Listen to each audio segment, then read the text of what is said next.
Charlie Smith, Jongbenchi, Georgia Strait. I'm Charlie Smith, editor of the Georgia Strait weekly Vancouver newspaper, and I'm very happy to be back on another week on WOW TV. This week I'm going to be talking about the liquefied natural gas industry that Premier Christy Clark wants to bring to British Columbia with the help of her Natural Gas Development Minister, Rich Coleman. That we've got several companies, actually more than a dozen proposals of possible liquefied natural gas plants up and down the coast of British Columbia. Most are in the northwest sector, kind of around Kitimat, Prince Rupert. There's one in the Squamish area, the old wood fiber mill. But the problem is there are also LNG plants proposed in the Gulf states of the United States, like along Louisiana, Texas. There's proposals in Oregon. There are proposals and plants in Australia. So the goal is they all want to sell this natural gas to Japan, South Korea, Taiwan, China, and basically the East Asian countries. And why do they want to do that? It's because the price is very high. So to create liquefied natural gas, it's quite complicated. What they have to do is get the gas out of the ground, and that is done with an approach called fracking. Usually it's hydraulic fracturing, and this involves drilling into the shale gas, exploding the rock basically with sand and chemicals and water, freeing up this trapped gas, which comes up. Sometimes they use a technique called horizontal drilling, where they go horizontally under the shale instead of straight down, and that frees up more gas. And then the gas is shipped by pipeline to a plant on the coast. And then once it gets to the coast, it has to be put on a boat. But you can't put gas on a boat. You have to cool it down and turn it into liquid. So it has to be, it's a very, very complicated process where they cool the gas so it turns to liquid, and then they have to keep it in these containers and put it on a ship that would go across the Pacific Ocean. And then once it arrives in China or Japan or Taiwan, it's regasified, so they have to convert it back into gas and then into a pipeline to reach the intended recipient. One of the issues in North America is the price of gas has dropped quite sharply in recent years, and that's because there's a surplus of gas. And that's because of these techniques called fracking and horizontal drilling. And they were pioneered in Texas, actually, in shale. And that was in the Barnett Shale deposit by a guy named George Mitchell and Mitchell Energy. It's also been done in oil, with oil extraction in the Bakken Shale deposit in North Dakota. So, and then also there's the Marcellus Shale deposit in the eastern United States. This is just a vast area going from West Virginia through Pennsylvania into New York, massive gas deposit. So what's happened is the United States has sharply increased its gas production in recent years by 25% per year. Oil production has increased even more in the percentage terms. They're now up to almost 9 million barrels a day, almost as much as Saudi Arabia. So what's happened is there's a lot less demand for energy in the United States as it's becoming more energy self-sufficient. Canada is selling less gas to the United States. British Columbia used to make easy money just shipping gas to the United States market. But now that they're discovering so much in the United States, the price has fallen. The revenues flowing into the BC government treasury have dropped sharply. And as an example, in 2010 in the budget, they predicted that the BC government would receive $1.25 billion in natural gas royalties by 2012-13. But what they actually received in 2012-13 was only a $144 million, so 11% of what they forecast. So the BC government has a problem. It's not generating as much revenue through natural gas royalties, partly because they can't sell as much to the states, but mainly because the price has fallen.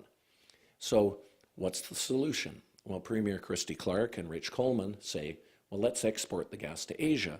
And why is that? Because the price is far higher in Asia. It's over $16 per million British thermal units. They're called BTUs. In North America, the price is about $4.40 per million BTUs. So what you've got is a huge price differential. So if they can sell the gas to Asia, they can get much higher prices, and that will mean more money pouring into the revenues of the provincial government to fund education and health. The problem is some people think that this high price in Asia is temporary, one of them being Mark Lee. Mark Lee is an economist, senior economist at the Canadian Centre for Policy Alternatives, and he points out that, well, why are the prices so high in Asia? Part of the reason is Japan has shut down all of its nuclear reactors. So Japan shuts down 54 nuclear reactors. They suddenly need energy.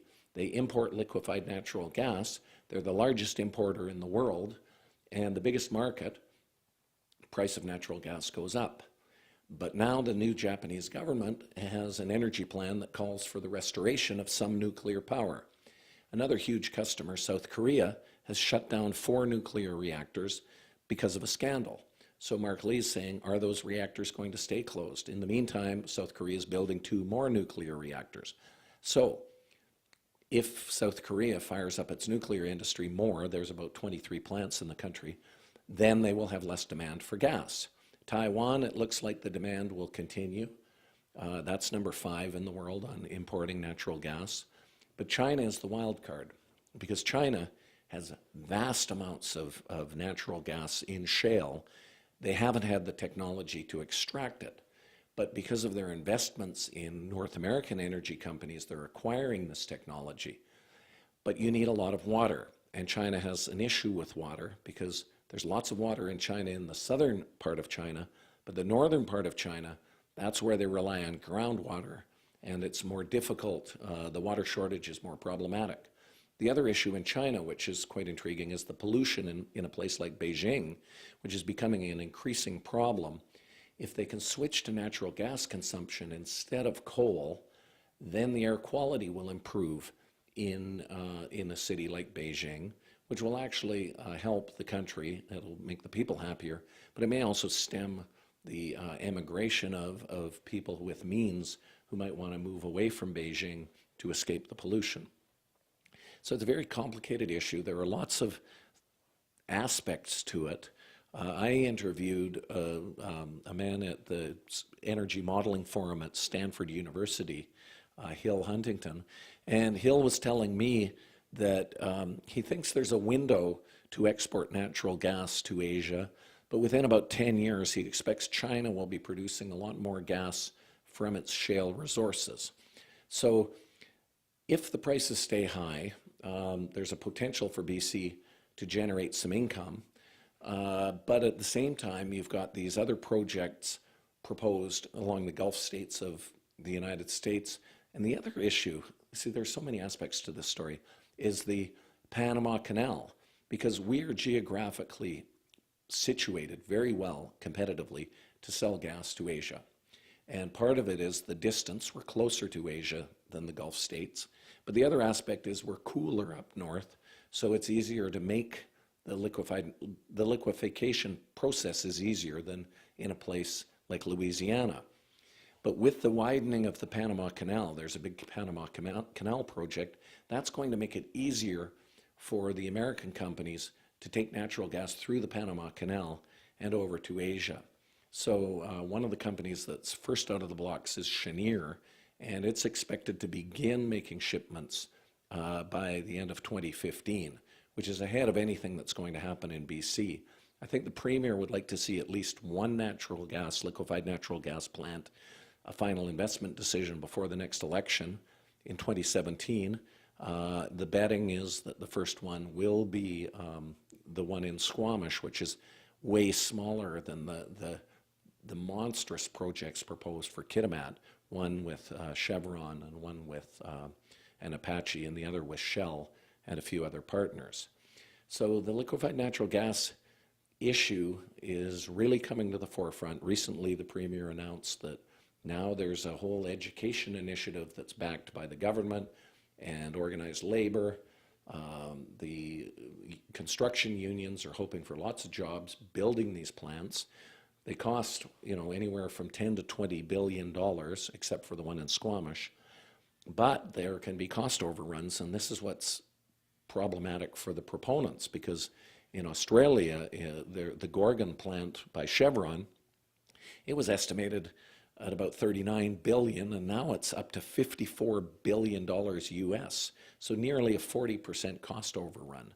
So the LNG issue is one we're going to continue watching at the Georgia Strait, but it's very important for the future of the province.